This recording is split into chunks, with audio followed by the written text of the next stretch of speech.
My grandpa was a Royal Marine who served in the Far East in the Second World War. It was not something he really talked about.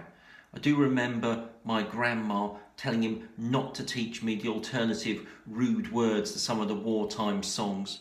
I also remember him saying how grateful he'd been to his primary school teacher. She'd taught him to darn socks, and that was very helpful when he had all that military kit inspection. I think the first time I ever really discovered anything about the war with Japan was when I read this Blue Peter annual. It told the story of Judy the dog, an English pointer who helped to maintain morale amongst the prisoners of war. It was a really good story to use to introduce a child to the war in the Far East. Judy had begun life with the Royal Navy as a ship's dog. When her last ship was damaged by Japanese fighter bombers, Judy and the survivors eventually found themselves prisoners of war. It was here that she became the devoted companion of leading aircraftman Frank Williams. This is a much later picture of the two of them together. Judy seemed to know how to keep the spirits of the prisoners high. She'd growl and bark at the guards when they behaved badly. When they threatened to shoot Judy, Williams was able to get her status as a prisoner of war, the only dog to achieve this. He did this by presenting one of her puppies to the camp commandant. Judy was with the prisoners when they had to build the Burma Railway. On one occasion, they managed to steal a little extra rice, but its loss was discovered and a search began. The POWs had hoped the rice would keep them alive for a little longer. Now it seemed it would be the death of them. As the guards approached the hiding place, the sense of terror amongst the prisoners was almost palpable. Then, something extraordinary. Judy tore into the room, charging around the guards, carrying a skull in her mouth.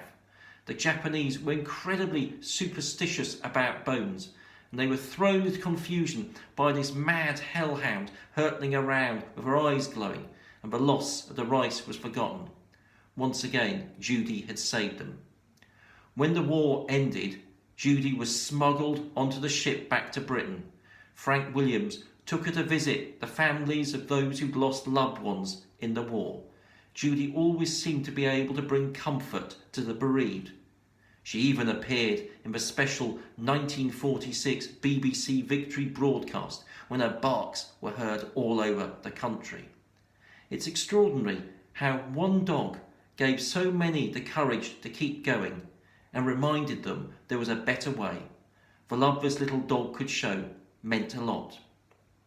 I don't think my grandpa ever met Judy, but he did know a lot about acts of service. He wasn't a man who wore his faith on his sleeve, but I do remember him commenting with approval on all the practical care given out by members of the Salvation Army, which made life just a little bit easier for those in the armed forces. We do remember the past with its stories of bravery and heroism, along with all the horror and the dreadful things which happened, but we also look to the future. On one of the memorials is carved what is now known as the Kohima Epitaph. When you go home, tell them of us and say, for your tomorrow we gave our today. We must do our best not to waste our tomorrow. And I want to close with some words of our Lord Jesus Christ that call us all to the service modelled by the likes of Judy the dog and the Salvation Army.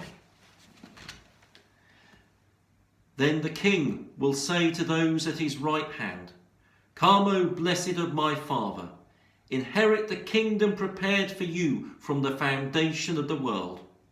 For I was hungry, and you gave me food. I was thirsty, and you gave me drink.